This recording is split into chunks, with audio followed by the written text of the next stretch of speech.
Good afternoon and welcome to the Institute for Global Engagement's Faith and International Affairs Conference Call Series. My name is Dennis Hoover, Vice President for Research and Publications at IGE, and I'll serve as the moderator on today's call. Our topic today is the following question: why does Christian persecution merit our attention? Some answers to this question may seem obvious, but there are always complexities and controversies that swirl around the topic of Christian persecution. Luckily for us, here today to help sort through these issues is Dr. Daniel Philpott, Professor of Political Science and Peace Studies at the University of Notre Dame. Dan, thanks for being with us today. It's my pleasure, Dennis, and welcome to everybody on the call. Dan is a longtime friend of IGE and a contributor to IGE's journal, The Review of Faith and International Affairs. He's the author of many highly influential works on religion, politics, and reconciliation, including his recent book from Oxford University Press, Just and Unjust Peace, An Ethic of Political Reconciliation. Dan is also lead investigator of a major international research project titled Under Caesar's Sword, which investigates how Christian communities respond when their religious freedom is severely violated. This project is a collaboration between the Center for Civil and Human Rights at University of Notre Dame and the Religious Freedom Project at the Berkley Center for Religion, Peace, and World Affairs at Georgetown University. And before we get started, just a few words on today's call format. We'll begin with about 20 minutes of remarks from Dan, and then we'll open the floor to questions from callers. If you'd like to ask Dan a question, press 5* at any point during the call, and you'll be placed in the queue. And please also note that this call is on the record, and an audio recording will be made available on the IG website shortly after. So with that introduction, let's turn now to our call. Thanks again, Dan, for joining us, and the floor is yours. My pleasure, Dennis, and thanks to the great IGE for all the great work you do and for giving me this opportunity to share some thoughts today, and welcome to everyone. In recent years, one has heard much about the persecution of Christians. 3 major books have been published about it. The cause has penetrated the mainstream media somewhat. Witness, for instance, a piece about persecuted Christians in the New York Times Magazine this past summer by Eliza Griswold. The cause has also been criticized. It is said to be the special pleading of groups who have the power and the access and the media access to make their voice heard. I've adopted as my call for this topic for this call then, why does the persecution of Christians merit our attention? What is this issue all about, and why is it worth, is it worth being? I should make clear that the "our" in merit our attention means everyone, not just other Christians, but policymakers, human rights activists, and all people of goodwill. I wish to begin by giving an overview of the problem, and then to describe in somewhat detail the approach to the problem taken through a major scholarly project of which I am a director, Under Caesar's Sword, a 3-year project funded by the Templeton Religion Trust, which is a project devoted to the persecution of Christians. That, by the way, is a partnership of the Center for Civil and Human Rights at Notre Dame and the Religious Freedom Project at the Berkley Center at Georgetown University. Tom Farr, the director there, and Tim Shaw, the associate director, we work very closely in carrying out the project. Persecution of Christians. The Pew Forum estimates, this is a widely cited figure, that 76% of the world's population lives under a regime that strongly denies religious freedom. So this is one human right in particular that is very widely violated around the world. And Pew Forum also shows that religious freedom violations have been increasing in recent years. Christians are estimated to be some 80%, the victims of some 80% of all acts of religious discrimination in the world, a finding that is corroborated by separate human rights observatories. That figure comes from the International Society for Human Rights, a secular NGO based in Frankfurt, and in 2009 is when they made that estimate. Christians are the only religious group that is persecuted in all 16 of the countries highlighted as egregious offenders by the United States Commission on International Religious Freedom. That's going back to 2012. And The Pew Research Center's 2014 report found that between June 2006 and December 2012, Christians faced harassment and intimidation in 151 countries, and this was the largest number of any religious group. So I think it's fair to say that we have a widespread global phenomenon here. I want to be clear that Christians are far from the only religion that suffers persecution. We must be committed to the human right of religious freedom, and that means everyone's religious freedom. One thinks of Muslims in majority Muslim countries who are considered heterodox for one reason or another, Shias in Sunni majority settings, Ahmadiyas, Sufis. Sometimes we have Muslim minorities in countries where others are the majority, as in Burma or China. Baha'is around the world, Yazidis. We've seen a rise of anti-Semitism in recent years in Europe and elsewhere. This merits our equal attention in policy and in human rights. Still, though, the scale of Christian persecution, I think, in the widespread and the kind of sum total nature of it demands, I think, particular attention. It's also worth pointing out, of course, that Christians have obviously been on the wrong side of persecution through a wide swath of history, less so today, but that certainly is something that must be openly acknowledged. Where are Christians persecuted? Well, in fact, there are a striking diversity of regimes. Islam seems to take the headlines, and probably particularly ISIS and what's happening in Iraq and Syria, and probably accounts for why the kind of increased attention to Christian persecution. This is an area of the world that tends to have the spotlight. But it's hardly confined to Islam. There are regnant communist regimes like North Korea, China, Vietnam, who are militantly secular, where this is a big problem, but also religiously nationalist regimes in places like India, Sri Lanka, and Burma, Hindu and Buddhist in these cases. So a very wide variety. Now you might ask, well, why Christians?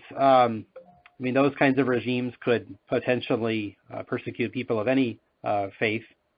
Why do Christians account for this large portion? Well, in part it may be a simple demographic explanation. Christians are the largest world religion, and about 2 billion people, maybe 1/3 or a little less of the world's population. Now that doesn't quite explain it, though, because why then are they persecuted? Well, in part there's another demographic explanation, which is that they are minorities in so many countries. Northern Africa, the Middle East, China, many Far Eastern countries, you have Christians, but they're pockets and they're minority populations. Even that, though, doesn't explain quite why they're viewed as a threat. I think you have to look at what I would call the political theology of regimes in which Christians live, who are over and against them for that come out of their political theology. There are religiously repressive regimes with an Islamist political theology, or another kind of religious nationalism like Hindu nationalism in India or Buddhist nationalism in Sri Lanka. But you also find secular repressive regimes like communist regimes I just talked about. But also there are secularly oriented regimes in the Islamic world, like Turkey, for instance, where especially prior to the year 2002, Christians were treated poorly and really were kind of folded into the kind of heavy management of religion carried out by the regime.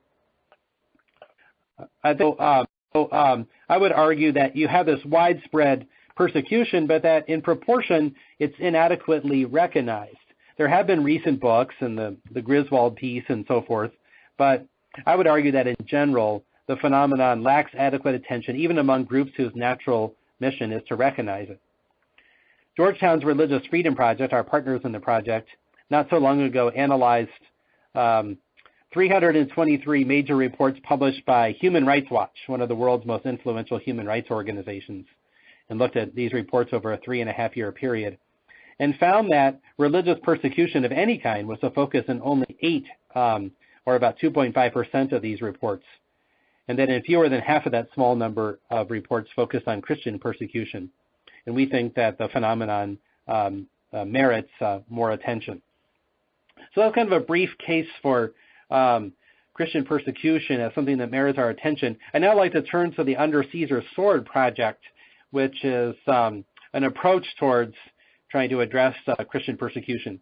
It's a 3-year project that began in September 1st, 2014, and runs to about the same date in 2017, funded by the Templeton Religion Trust at $1.1 million. And the partners are Notre Dame and the Center for Civil and Human Rights, as well as, like I said, the Georgetown Religious Freedom Project under Tom Farr and Tim Shaw. Our focus is on how Christians respond to persecution. Indeed, we think it's the world's first systematic investigation of Christian responses to persecution. We're interested in studying it in a scholarly sense, but also with a kind of moral concern of being in solidarity with Christians who are persecuted. The focus on response is in part because we think that the persecution has been pretty well documented through these recent books and through other very reputable organizations who look at it quite systematically. And we think the next step then is to look at how they respond, and then how can those responses be facilitated or strengthened or supported from the outside, or particularly if Christians in persecuted countries were to understand these responses better, the kind of global pattern of responses, it might also help them in some ways. So our questions are, how do Christians respond to persecution? Why do they adopt these responses, and then with what effect? So we put together a team of world-class scholars of religion and of global Christianity to go investigate this, and we funded their research for them to 14 scholars to go out and cover some 30 countries around the world. And by the way, if you go to our website, there's a map of the countries and the scholars. I won't name them all now. The website is ucs.nd.edu, UCS for Under Caesar's Sword, .nd for Notre Dame.edu. If you're sitting at your desk and want to kind of follow along, you can go there. So that research is now complete, and we're now in a dissemination phase. So the first major step in that was a major international conference that we had in Rome in December of 2015, just a couple months ago. And I'll say more about that in a few minutes. We're also planning on having a volume of scholarly essays by these scholars. And then we'll also have a public report which synthesizes the findings for a wide audience, and we'll try to distribute that as widely as possible. We have a documentary that's being produced. We're also producing curricula for schools and churches. And, of course, then there is our website. The Rome conference took place in December 10 through 12. It was a major international conference, well attended. The opening session had some 250 to 350 people. I would say the rest of the conference leveled off at about 150 to 250. And we had our 14 scholars disseminating their results from their field research. We also had testimonies from Christian leaders and as well as people on the ground who have suffered persecution. Our keynoters were Patriarch Yunan of Syria and Patriarch Sako of Iraq. Obviously, speaking from a global hotspot, both made very strong calls for greater intervention and attention on the part of the West, and those calls that were reported in the media. We had other leaders ranging from Cardinal Bo of Burma to Metropolitan Athenagoras of the Orthodox Church to Bishop Angelos of the Egyptian Coptic Church, Marianne Glendon, former U.S. ambassador to the Vatican, and many others. On our website, there's a whole page devoted to the Rome conference, and you can see the speakers and so forth. One of the interesting and surprising things from the conference were testimonies from the ground that were quite moving and inspiring from people who had suffered persecution. There was Helen Berhane from Eritrea, who had been held in a shipping container for 2 years for her open, outspoken Christianity and her refusal to renounce it.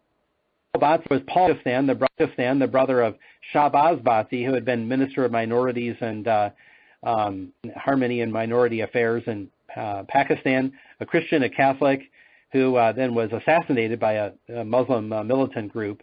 And Paul Bhatzi, his brother, spoke about his brother's assassination, but also his own journey towards returning to Pakistan and forgiveness in the wake of that. Father Bernard Kinvey of the Central African Republic spoke about defending a Muslim hospital amidst the conflict in Central African Republic between Christians and Muslims. And then there was Boris Gudziak, who spoke about a bishop of the Ukrainian Catholic Church, who spoke about the underground church under communism, but also the role of the church in the Maidan Square protest in Ukraine. There are numerous panels, including a policymaker panel at the end, where Marianne Glendon spoke, as well as the Canadian Ambassador for Religious Freedom, Andrew Bennett, as well as the United Nations Special Rapporteur, Heiner Bielefeld, and others.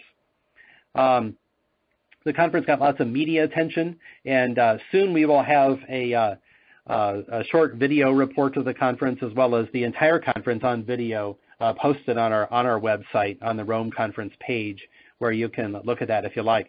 If you're also interested, I believe my email will be given out in this conversation, but I can send you some research summaries of the findings of the scholars.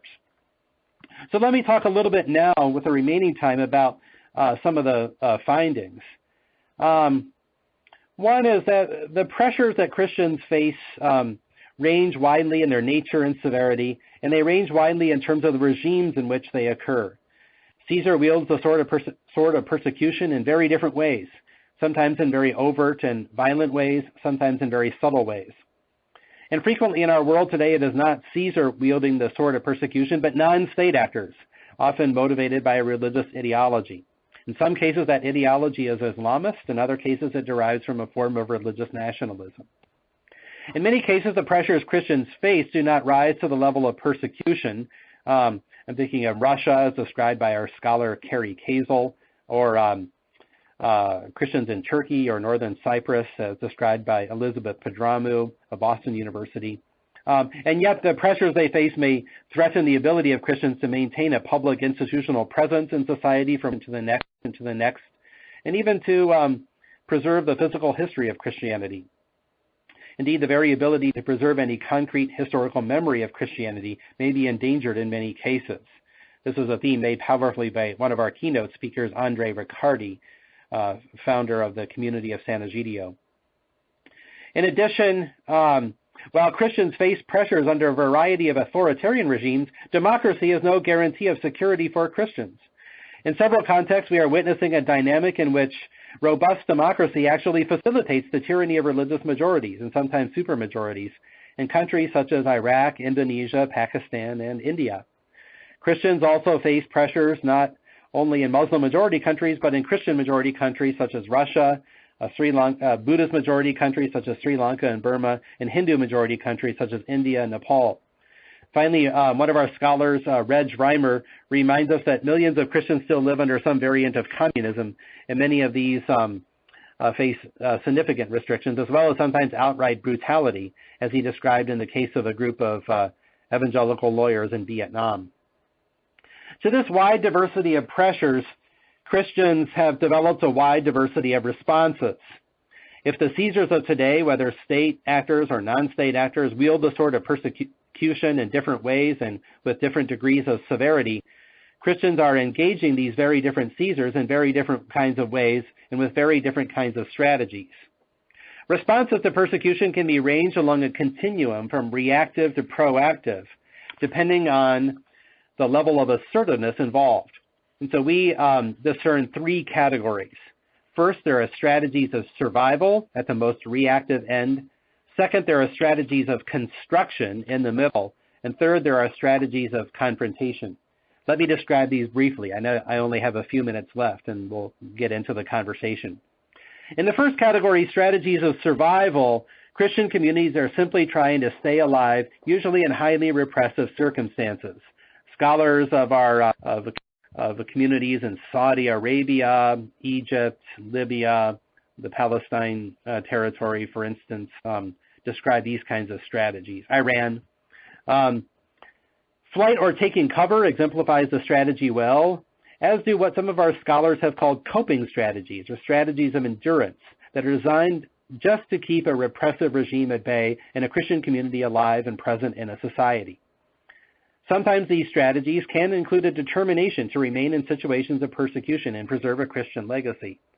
They might also include demonstrating patriotism, adaptation to a hegemonic culture, feigning conversion to the dominant religion, or bandwagoning with a political regime or the authorities of a dominant religion.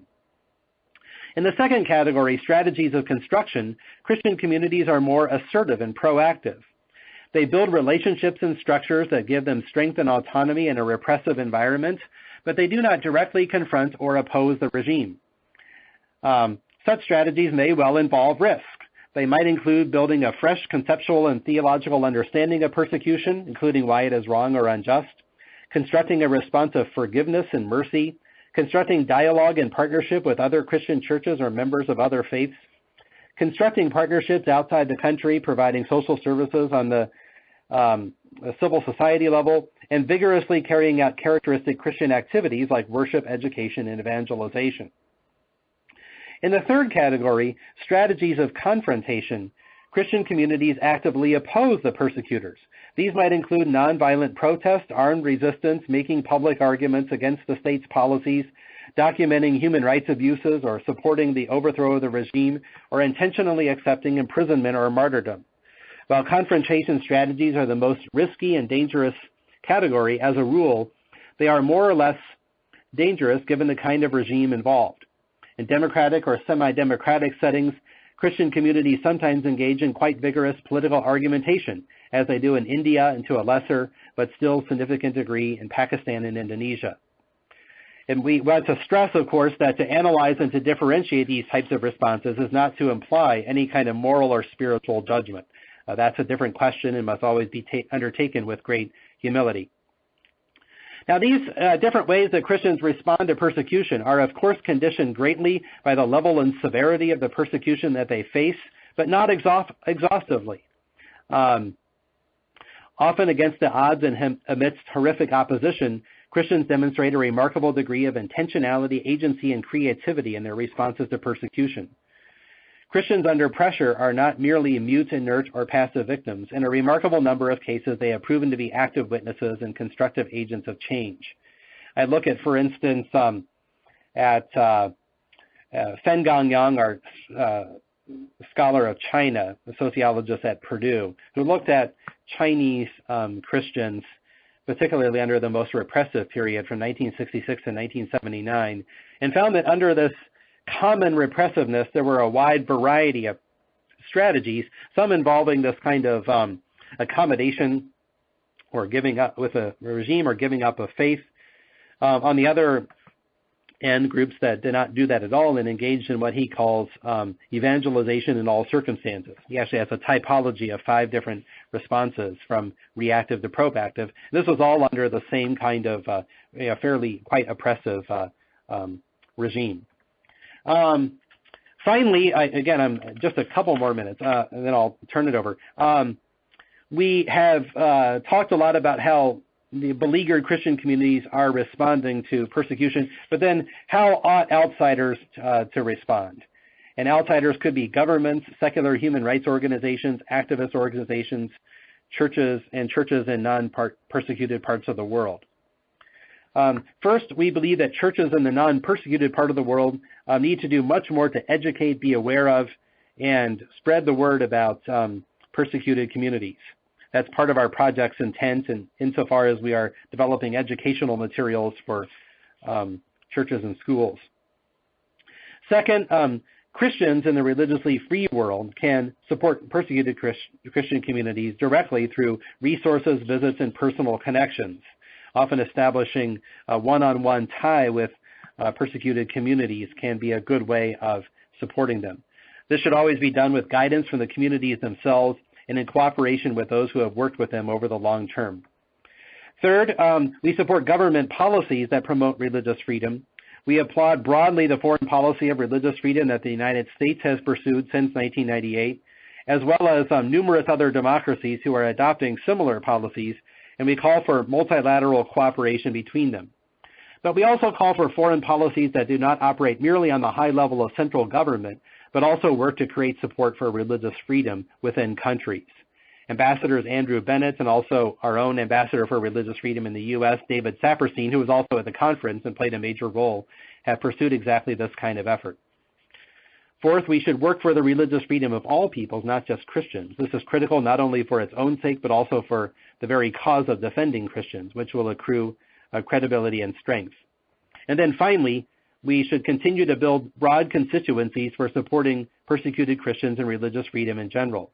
At the Rome conference, we brought together patriarchs and political scientists, ambassadors and analysts, and bringing together people from many walks of life and professions and angles of involvement, we think is important in building a kind of unified constituency for this issue.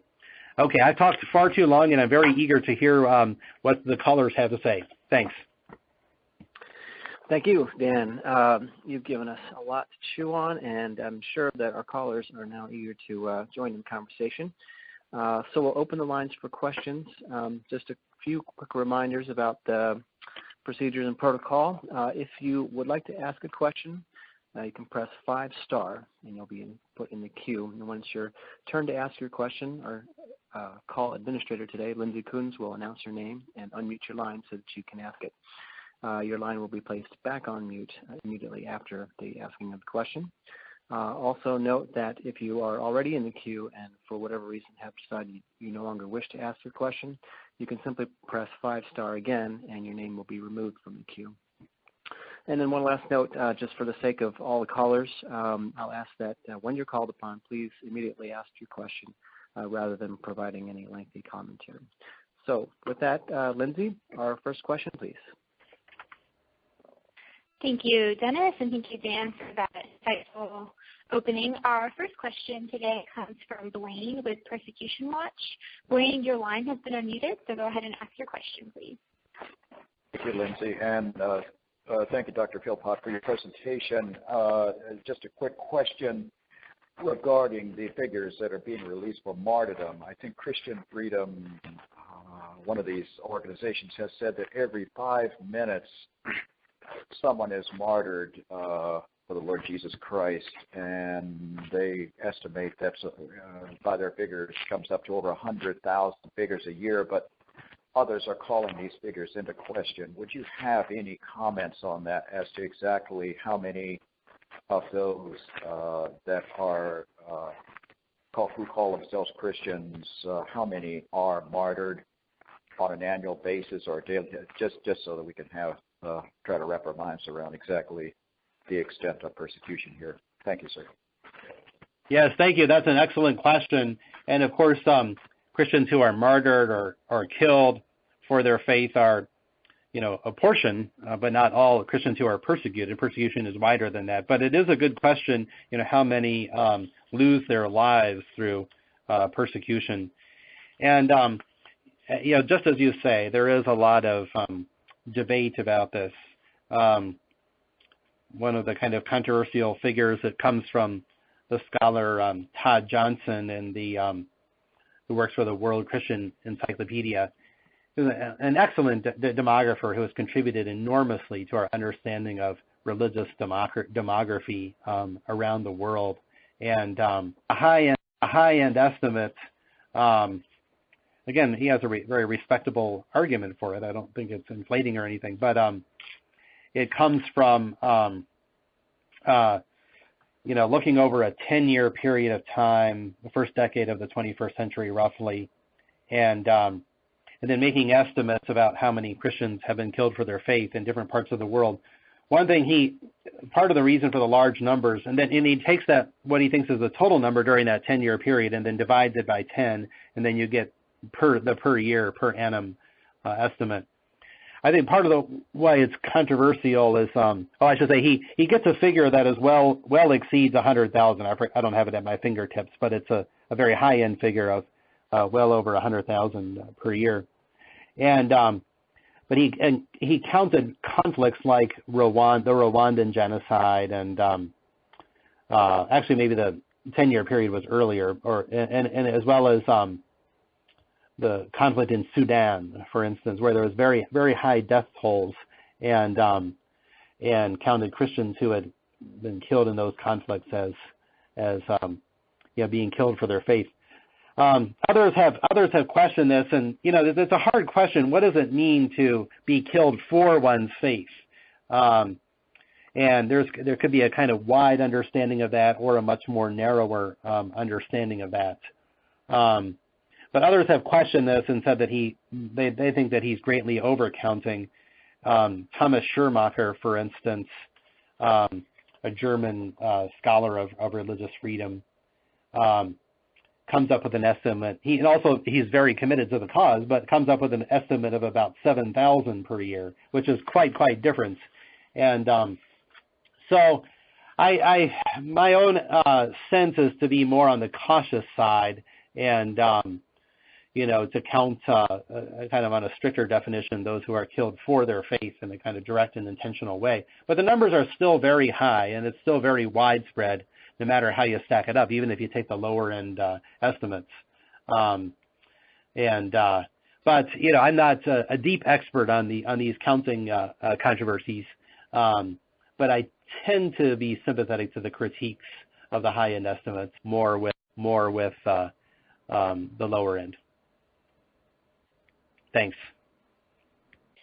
All right, thank you. Our next question comes from Julia with World Watch Monitor. Julia, your line has been unmuted. Please ask your question. Hi, Daniel. Thank you very much for that. I'm speaking from London. Hello, Julia. I was interested. Hi. I was interested in your point about these big research documents and papers that do influence the sort of policy debate, and the fact that you say, I've just scribbled a note, something like you're going to look at that in more detail. You think it's a phenomenon that merits more attention. I would really want to endorse what you're saying and encourage you in that. And so my question is is that going to be something that you can give me any more detail on? What exactly is it? Are you talking about the documents which refer to the numbers of Christians, or which documents do you have in mind, Julia? No. In your presentation, you mentioned Human Rights Watch, and you sort of talked about some of these major bodies and how. Sorry, I missed saying the key thing that they don't include an analysis of religion, as it were, as a factor often. I'll give you an example. I don't know if you're aware. Last week there was I've been looking very closely at Nigeria in the past few days.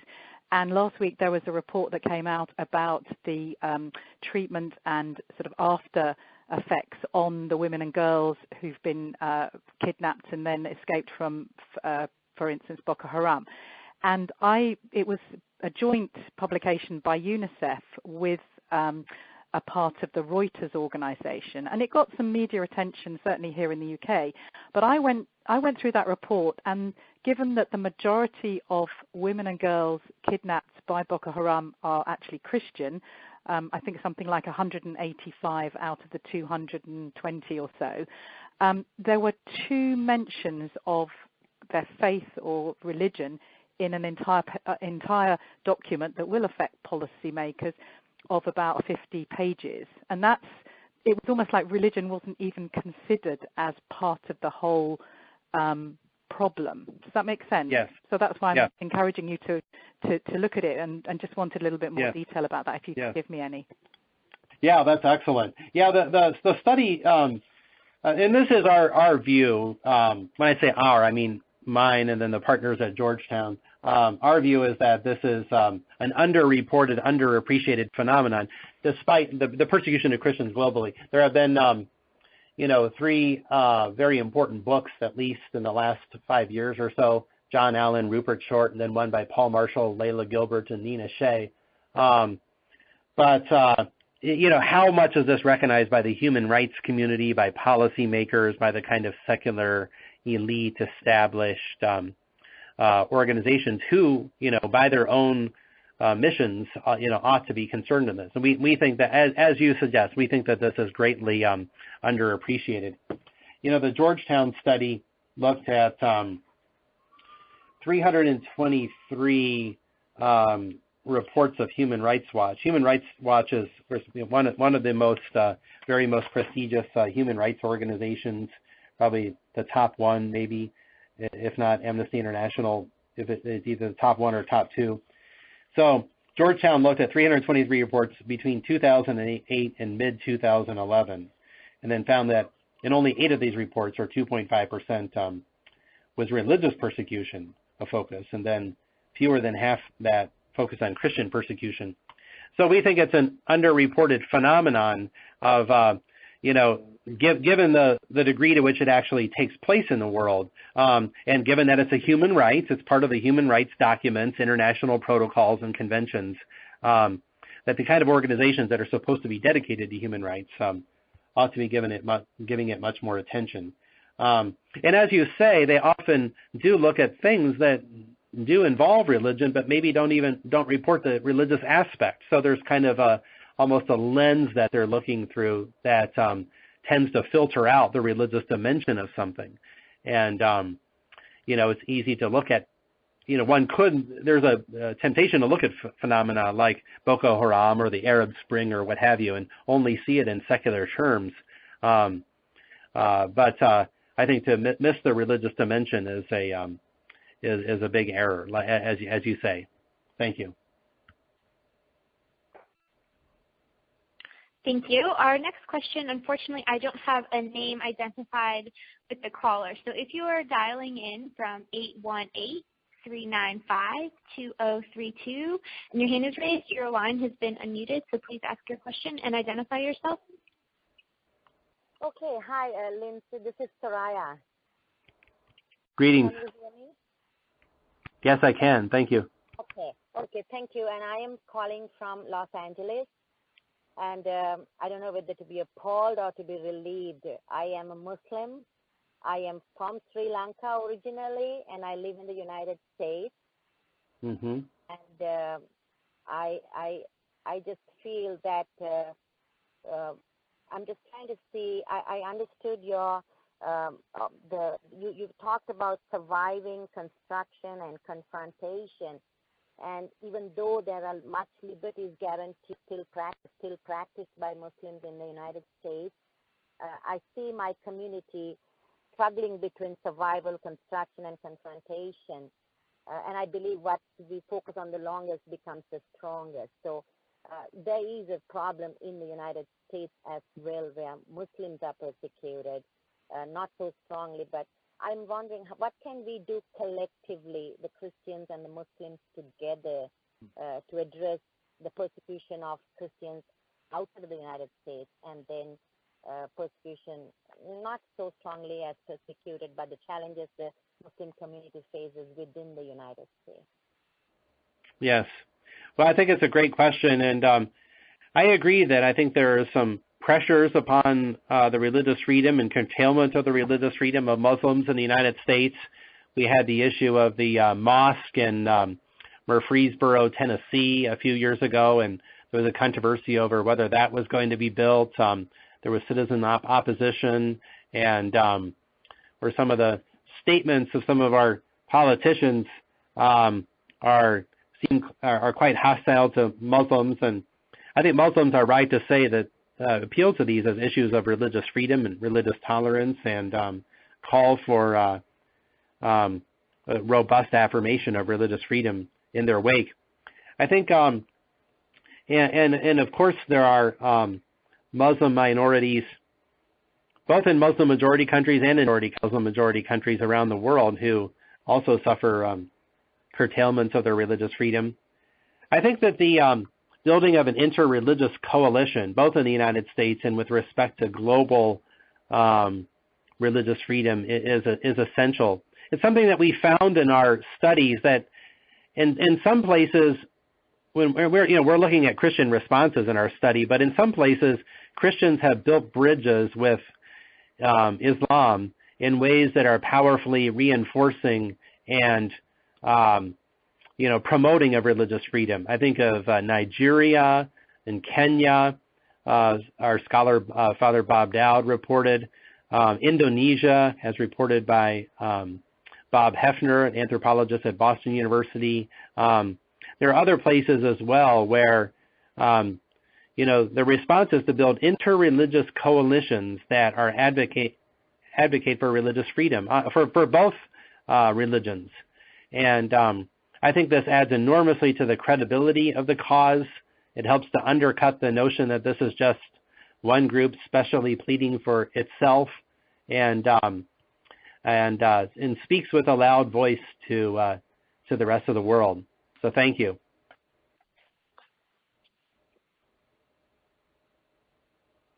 Thank you for that. Our next question comes from Linda Barrow. She is a professor of political science at Coe College. Linda, go ahead and ask your question, please. Okay, thank you. Good afternoon.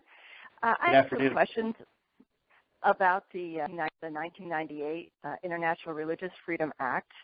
Has your study found anything about the effects or the effectiveness of this act? And a second part is, are there any other states that have initiated comparable policies in order to advance religious freedom? Yeah, good question. So I'm a big fan of the International Religious Freedom Act and the policy that comes out of it. But I would also put forth a mixed view of its effects, in answering your question. So the policy calls for a number of things. One, it calls for an annual report that from the State Department, which is an excellent report that documents, it's probably the most thorough documentation of the religious freedom predicament of religions around the world. But it also calls for a kind of more confrontational strategy of every year identifying countries of particular concern. And then we appoint an ambassador for religious freedom, an ambassador at large. The current one is Rabbi David Saperstein, who is a fantastic, excellent ambassador. And that ambassador goes around the world and travels around the world, often calling on governments which are violators and then trying address the situation.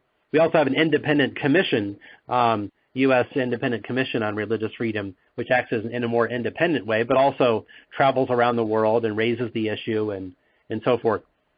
Now, here's where I'm a little bit critical is, if you were to ask me, is there one country in the world that is today more religiously free because of the kind of bilateral action of the policy? I would be hard-pressed to name one. Where has it made a kind of concrete difference? And maybe it's just hard to demonstrate. Maybe it has made more of a difference than than I'm worrying. But I think that one can ask that question, and it's hard to answer it satisfactorily. But nevertheless, I think that there are ways in which the policy has great value.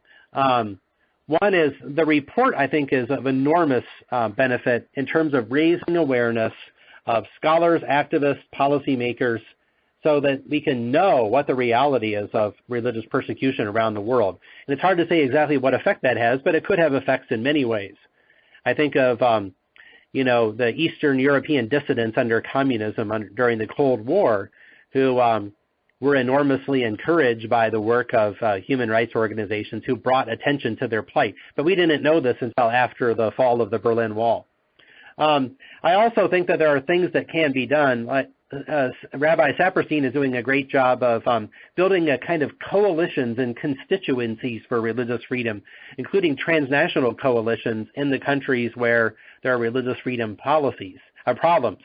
So if you can build a kind of transnational constituency of people who are committed to this and who can kind of advocate for it and be in cooperation, I think that can be a powerful thing, and maybe more powerful than the kind of having the ambassador show up with the central government and, raising the concern. And then finally, the multilateral dimension is important. So you were asking, well, where else have they adopted these kinds of policies? Well, one of the interesting trends only in the last 3, 4, 5 years has been the kind of adoption of religious freedom policy in one way or another by other Western European or North American developed democracy. So Canada, for instance, now has an office and an ambassador. And it's yet to see. We have yet to find out exactly what the fate of that will be under the new Trudeau government. But there's been a wonderful ambassador, Andrew Bennett, who came to our conference. In different ways, Great Britain, Germany, Norway, Italy, and there are some others who have, actively incorporated it into their policy in some way and placed a new emphasis upon religious freedom. And so I think that between the transnational constituencies and then the multilateral ties, that the cause will only be strengthened and empowered. And it won't just be, if it's just one ambassador in the United States going around and kind of telling everybody to get their act together, it looks a little bit, it's vulnerable to the argument that this is just sort of U.S. policy and U.S. heavy-handedness and so forth. But I think that if you kind of transnational and multilateral constituency, I think the case, the quest for religious freedom will be much strengthened. So thank you.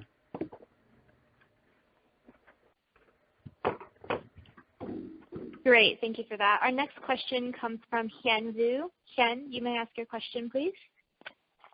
Yeah, hi. This is Hien Vu, Vietnam Program Officer at ITE. Thank you so much, Dr. Philpott, for your great work and informative presentation today. I just wonder if there is any research under your project so far that points out some positive development that comes out of the Christian persecution. Well, maybe not from the persecution itself, but because of the advocacy that Christians have been doing, maybe change on the public policy of a country that could be beneficial for even people of other faiths or for, the social development of that particular country. So, yeah. Yes, thank you.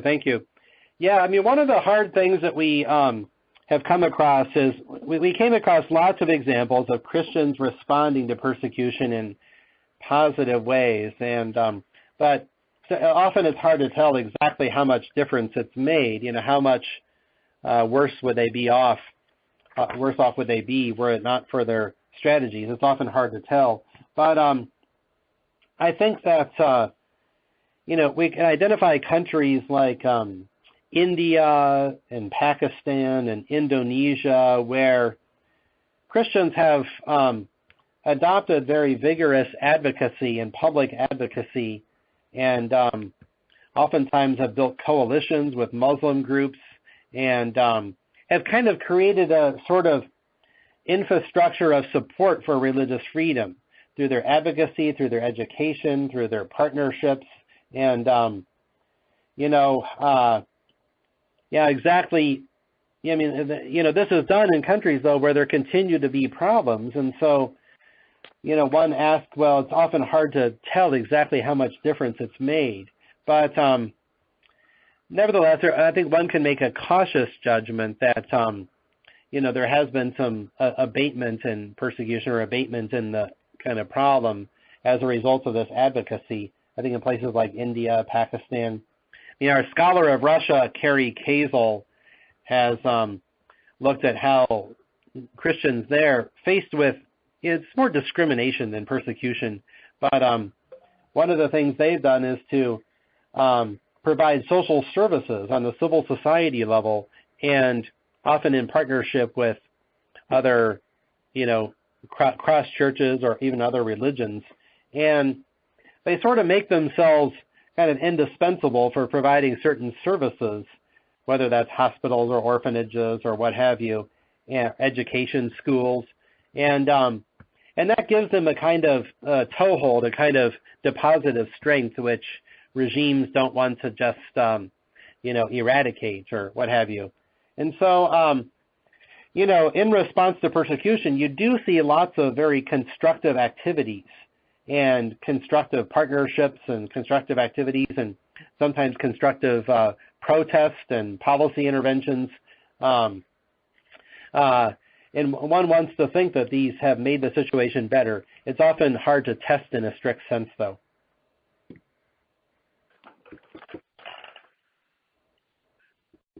Thanks, Dan. And I think that Hien has a follow-up. So, Hien, you can ask your next question. Yes. Yeah, thank you, Lindsay, for giving me another chance to ask a question. Dr. Philpott, you mentioned earlier that, of course, your project and your work recognizes that not only Christians who are persecuted. So I wonder if you would have any upcoming research project on something like why does Baha'i or why does Muslim persecution merit our attention? Yes. Well, certainly it does merit our attention. Beyond the Under Caesar's Sword project, I myself am doing writing a book right now on religious freedom in Islam, and so I'm trying to identify some of the patterns by which religious freedom is violated in Islam, some of the reasons for which it's violated, and then try to propose some responses towards the end. So it is something it does merit our attention. It's something I'm very interested in. I think Baha'is in particular, of any religious group, and they don't have the number anywhere near the numbers that Christians do, but the way that they're treated around the world is, I think they're maybe the religious group that has it the worst. So thank you for bringing that to our attention.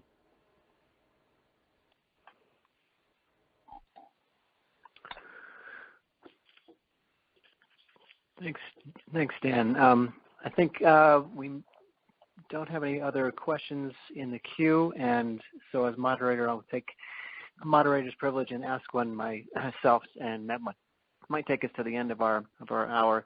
I want to pull back a little bit and ask a broader question. There are critics, as I know you're well aware, of the whole concept and agenda of promoting religious freedom, and one kind of meta criticism that recurs a lot is that essentially identifying this as a Western issue or a Western phenomenon, that it's a subject that emanates out of the particular history of the West, and that promoting it in other cultures where it doesn't resonate is a kind of imperialism even. So I just wonder how you respond when that kind of criticism comes up. Yes, in recent years there are a number of scholars who I have called the new critics of religious freedom, who have been doing a lot of publishing and in books and articles and so forth and op-eds, and pretty strongly attacking and criticizing religious freedom advocacy as it comes out of the West.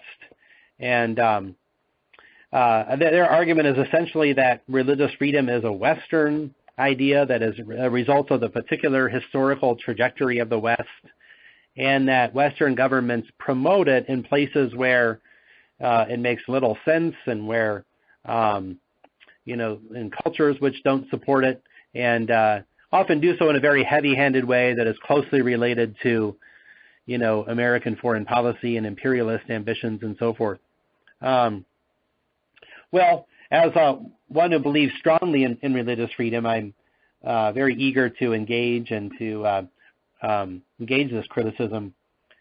One thing I would say at the outset is I would argue very strongly for religion as a universal human good and human experience and constituent of human flourishing, and for religious freedom as a universal human value. I don't believe it is just a Western or a Christian value, but I believe it can be defended as a universal human value. And it may have a history, a trajectory in the West, but I would also problematize the kind of West versus the rest distinction that they put forth. Religious freedom has suffered a great deal in the West, even in the very modern times. In the early 20th century, we had Nazism and communism, probably the history's greatest violators of religious freedom ever, coming out of the West, coming out of Marxism and Nazi Germany. And plus, there have been very harsh secularist regimes out of the kind of French Revolution Republican model that who also have curtailed religious freedom. So the West does not have any monopoly, and it's had a real religious freedom problem in many ways. And plus, you have strong religious freedom strains and constituencies and other religions and places around the world. So the key to my response is arguing for religious freedom as a universal principle. I would also stress that religious freedom is normally a cause of minorities. So to say that it is not accepted in a certain culture or something, kind of begs the question. Well, sure, but that's the argument of the majorities. Religious freedom is the plea of Baha'is in Iran and of Rohingya Muslims in Burma and of Ahmadiyas in Pakistan and so forth. It's the people who are precisely over and against the majority cultures who are most brutally treated for their religion. And so to support religious freedom is to support the plight of minorities. And to say that it's not shared in the culture or whatever only underlines what the problem is. And anyway, those would be some of the lines of response that I would give. Great. Oh, well, thanks so much, Dan. Our time is about up, so I think we'll wrap things up here. And we've gained a lot and really enjoyed sharing this hour with you. Thanks so much. Thanks also to all of our callers for joining us today. You can listen to this call or share it on social media. The full archive of all past calls, in fact, is on our website at the media library of our website at www.globalengage.org. Thank you all, and thanks again, Dan. Thank you, everybody. Bye.